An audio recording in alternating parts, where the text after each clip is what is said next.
Hello YouTubers, thanks so much for checking out our video. For those of you that don't know us, I'm Trish. And I'm Jeff. We're with Just Dance, and in this video, we're gonna be giving you 5 tips to help you become the best American smooth dancer that you can be. So let's go ahead and get to it. All right, so the very first tip that we're gonna go over today is one of my favorites. You'll notice that I talk about it in almost every video. And if you haven't guessed it already, it's posture. Posture is so important because it helps with your balance. It helps you to move effectively from foot to foot. And if you have bad posture, you could affect your partner in a negative way. So let's talk about posture. When you're doing your posture, I want you to think of your body in 4 blocks of weight: your head, shoulders, ribs, and hips. Your head needs to be back, chin is level to the floor, so you're not looking up, you're not looking down. Your shoulders are down and out, nice and relaxed, and they're sitting right over top of your rib cage, which is closed in the front. We'll talk more about that later. And your pelvis is in a neutral position, so it's not tilted forward, it's not going the opposite way and tilting back. So we have our 4 blocks of weight: head, shoulders, ribs, and hips in alignment, so that now I can effectively move from foot to foot without throwing off my balance or affecting my partner's balance. So that's our first tip, and we're gonna go ahead and move on to the next tip on frame and dance hold. All right, so in the frame, you have a connection, you have a physical connection with your partner as well as a mental connection with your partner. So I want to talk about the physical connection first. So this should be your first inviting connection to dance. Your second one is, gentlemen, you have your hand just below her wing on her back, and then she places her left hand slightly on the top of your bicep there, okay? And so this is important, again, with all the stack ups that Trisha just talked about, and we can then move forward with a 1, 2, 3, and a 1, 2, 3, okay? So you have to maintain that. The other thing is the mental connection with your partner. From male and female perspective, what do you feel from your partner? Do you feel connected? Do you feel mentally in the same circle with your partner, your movements, everything that you're doing? That's very important, as well as being in tune with your music. Yes, and so also on the dance hold position, we want to make sure that we're not tense when we're holding the position. A lot of times I notice that dancers, they think they need to get in this position and just hold this fixed position. Actually, you're going to get pretty tired and worn out after a while if you do that. When we hold our arms up, it's actually very light, and we're thinking about using our lat muscles to do it rather than the tops of our arms. Did you want to go more into that? Sure. For the gentlemen? Yeah, so guys, like Trisha said, you're going to use your lats just to tone down. It's not a severe tone. It's just very light enough to connect your arms to your body, and so that when you're moving around, for example, like this, okay, you are able to maintain your frame, which is your arms to your body, but still the rest of your body is flexible enough to move around, and that's the idea. So you don't want to be over locked down to the point where you can't move everything else, okay? And then we're going to show you that position from this angle. I want you to take notice that whenever I approach Jeff, I'm going to be offset to his right, which is off to my left. That way I'm actually lining up my center line with his shoulder, and his center is in line with my shoulder. This helps us to stay in our windows. So he's got his window, I have my window over here, and it also allows us to have tracks for our feet so that we're not banging into each other as we move. Okay, so that's our second tip, is making sure that you have a relaxed yet toned dance hold. That way you can move smoothly around the floor with your partner, and you're nice and connected. Our third tip is going to go into our center. Now, the center can be a little confusing for some people, because when we think of center, we think of maybe just our abdomen or our back. But actually in dance, we want to think of it as 2 separate parts. We have a center of gravity, which is below the belly button line, and then a center of levity, which is above it. And we kind of work these parts of the body in opposition. and they kind of do different things. So let's talk about our center of gravity first. So below the belly button, What I want you to think about is kind of pulling it in, like you're wrapping it and tightening it, almost like you're zipping up a tight pair of pants. You're engaging your lower pelvis muscles down there for the center of gravity, and you want to keep that toned throughout your dance.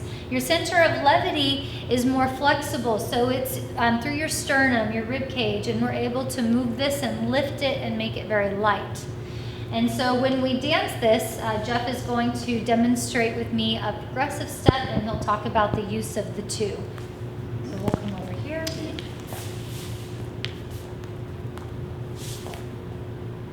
And we have a 1, 2, 3, and a 1, 2, 3.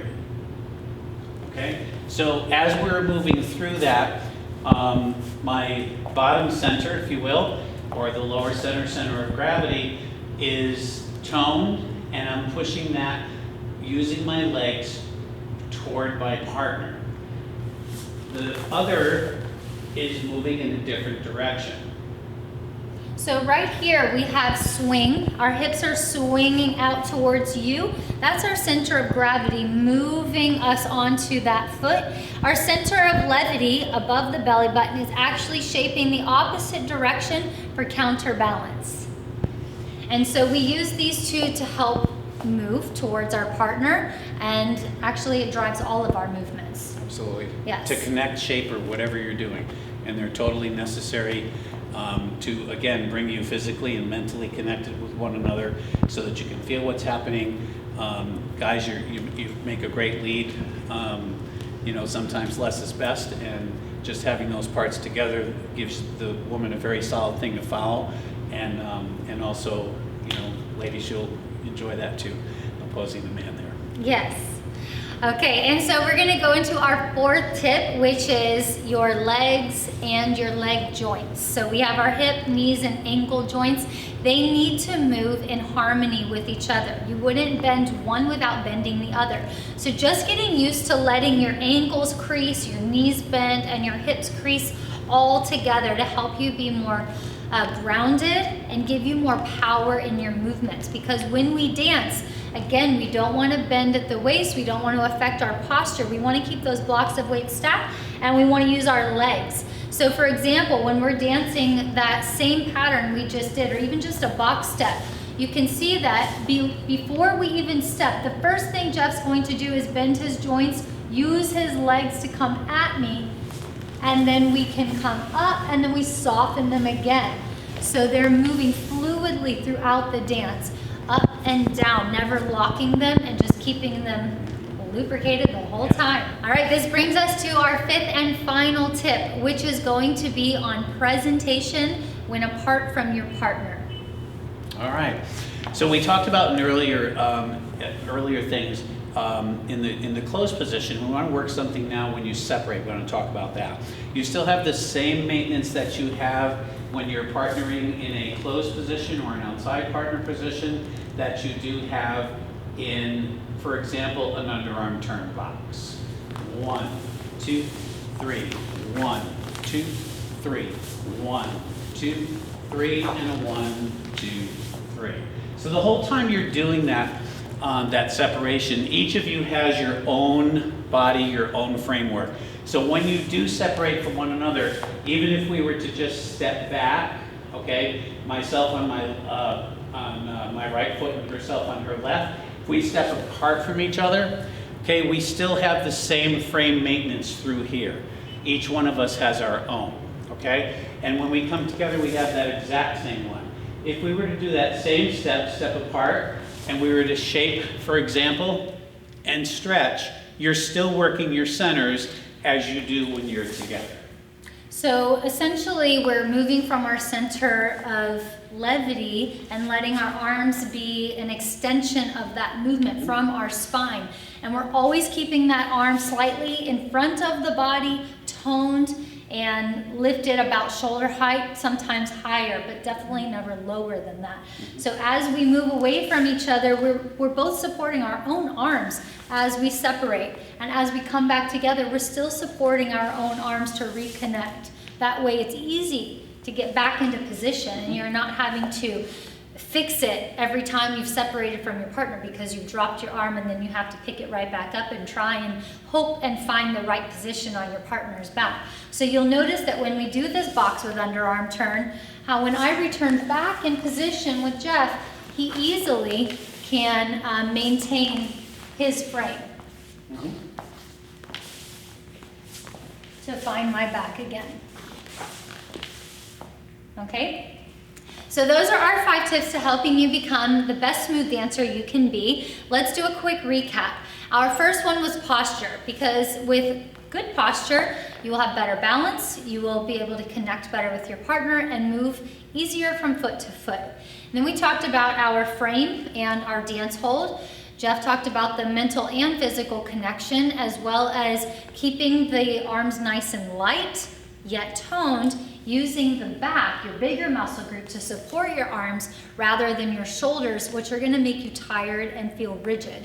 And we also talked about our third tip, which was center of gravity and levity. So we talked about moving from our lower center, stretching away with our upper center so that we're creating counterbalance within our own body and able to move effectively with our partner by moving from the center.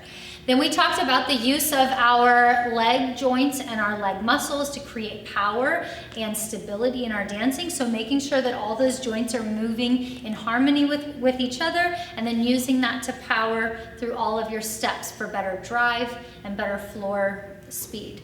And then we talked about our presentation as we move away from each other, always maintaining the tone in your arms, moving from your center to creating a shape with your arms so that they're never just dropping, and then you can easily reconnect once you come back. Because in smooth dancing, that's what we do. We are close to each other, then we move further away from each other and we come close. We need to always be maintaining that sense of presentation as we're going through the different positions. So those were our 5 tips. If you have any questions, let us know in the comments below. And as always, hit the subscribe bell so you can get notified with videos we post on a regular basis.